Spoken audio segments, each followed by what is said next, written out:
हाय friend, अस्सलाम वालेकुम and welcome back to my YouTube channel. कैसे हैं आप सब? आई होप कि आप सब ठीक होंगे। जी जनाब, तो आज हम बात करेंगे लव फॉर एंड के एपिसोड 116 की। लव फॉर एंड के एपिसोड 116 में आप देखेंगे कि डेफनी जो है अपनी नानी से बात कर रही होती है। तो उसकी नानी उसे कहती है कि तुम्हें रात को कोई बुरा ख्वाब तो नहीं आया जो तुम इस तरह से बात कर रही हो। तभी उसकी दोस्त आती है और कहती है कि तुम्हें अपने बाल अच्छे से कॉम करने चाहिए और जाके फ्रेश हो जाओ। तो डेफनी कहती है कि बस करो, मैं कोई बच्ची थोड़ी हूँ, तुम तो मुझे इस तरह से ट्रीट कर रहे हो जैसे मैं तुम बहुत छोटी सी कोई बच्ची हूँ जो अपना ख्याल खुद नहीं रख सकती हूँ। उसके बाद डेफनी वहाँ से अपने रूम में चली जाती है और उसकी नानी जो है वो उसकी दोस्त से पूछती है कि क्या तुम्हें इस बारे में ज़रूर मालूम होगा कि इसका मूड इस तरह से क्यों ख़राब है। तो वो कहते हैं कि नहीं नानी, मुझे भी बिल्कुल भी मालूम नहीं है कि इसका मूड क्यों ख़राब है। तभी वहाँ पर डेफनी का कज़न आ जाता है और नानी से मिलने के लिए नानी उसे देखकर बहुत ज़्यादा खुश हो जाती हैं और कहती हैं कि मेरे बच्चे, तुम्हें मैंने बहुत ज़्यादा मिस किया, तुम तो बहुत ज़्यादा हैंडसम हो गए हो, बहुत ज़्यादा खूबसूरत हो गए हो। तो वो कहता है कि नहीं नानी, इस तरह की बात नहीं है, मैं तो यहाँ पर आपसे मिलने के लिए आया था। उसके बाद उसके दोस्त से पूछता है कि तुम कैसी हो।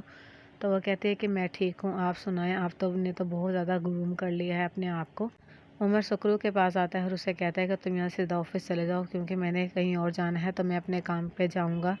तो सुकरू कहता है कि मैं आपको ड्रॉप कर देता हूँ, उसके बाद चला जाऊँगा। तो उमर कहता है कि नहीं, मैं खुद ड्राइव करके जाऊँगा, तुम जा सकते हो। और उसके बाद उमर ड्राइव करके चलता है और वहाँ पर वो डेफनी के घर आता है। तो वहाँ पर उसे इस्माइल मिलता है, इस्माइल से हेलो बोलता है और वो भी उसे हेलो बोलता है और वो उससे पूछता है कि तुम कैसे हो।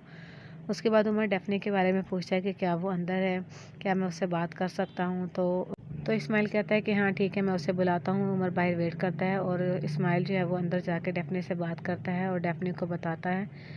तो डेफनी खुश हो जाती है पहले तो, फिर उसके बाद वो कहते हैं कि नहीं मुझे नहीं जाना, तुम उसे कह दो कि वो चला जाए, मुझे उससे कोई बात नहीं करनी है। तो उसके बाद इस्माइल उसको समझाता है कि वो तुमसे बात करने के लिए आया है, उससे जाके एक दफ़ा बात कर लो, बात करने से क्या होगा। तो डेफनी कहती है कि अच्छा देख, चली जाती हूँ मैं, पहले मैं ये चाय बना रही हूँ ये तो दे दूँ।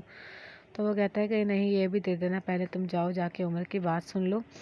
वो बाहर आती है, उमर को देखती है और उमर भी डेफनी को देखते हैं और उमर जो है वो डेफनी को देखकर बहुत ज़्यादा खुश हो जाता है। उमर डेफनी से पूछता है कि वो कैसी है। तो डेफनी कहती है कि मैं ठीक हूँ। उसके बाद वो दोनों बात करने लग जाते हैं। उमर उससे सारी बात करता है और तभी डेफनी की नानी उसको आवाज़ देती है। तो डेफनी कहती है कि अच्छा ठीक है, मैं आ रही हूँ। डेफनी अंदर चली जाती है और उधर से उमर भी गाड़ी में बैठकर जाने के लिए तैयार हो जाता है। तभी उसको क्या आ जाता है कि एक बार वो देख ले कि डेफनी क्या कर रही है घर पर। तो वो विंडो से देखता है तो उसे वहाँ पर एक उसका तो कज़न होता है वो बैठा हुआ नज़र आता है और वो देखता है कि उसे डेफनी जो है वो चाय सर्व कर रही है, जिसे देखकर उमर को बहुत ज़्यादा गुस्सा आ जाता है और गुस्से में ही उमर जो है वो वहाँ से चला जाता है। और आगे क्या होगा ये देखना बहुत ज़्यादा इंटरेस्टिंग होगा, देखते रहिए लव फॉर एंड। वीडियो अच्छी लगे चैनल को करें सब्सक्राइब, बेल आइकन को करें प्रेस, ताकि आने वाली न्यू वीडियो का नोटिफिकेशन सबसे पहले आपको मिलता रहे और कोई भी वीडियो जो है वो आपसे मिस ना हो जाए। मिलती हूँ आपसे एक और नई वीडियो के साथ नेक्स्ट वीडियो तक के लिए। अल्लाह हाफिज़, टेक केयर, बाय बाय। अपना बहुत ज़्यादा ख्याल रखें, दुआ में याद रखें।